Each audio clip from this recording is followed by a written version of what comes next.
sa pelakumata di na marigatan.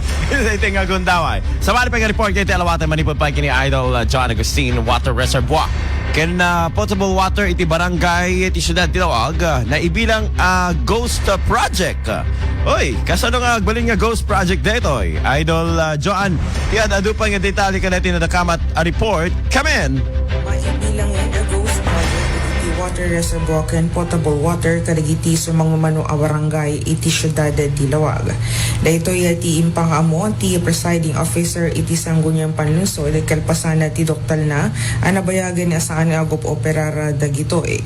Ibatad na akaraman ditoy dagiti water reservoir ken potable water iti barangay Kaawakan, barangay Kataban ken iti barangay Lapas.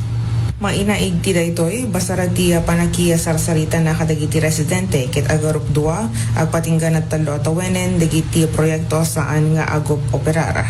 No pay kasta kalikagom ti konseho nga amuen no na iti status na dagiti proyekto ken no siya sino ti pakay turnoveran na no addaman tapno no mainsigida nga maaksyonan ken mausar metlaeng dagiti bumarangay.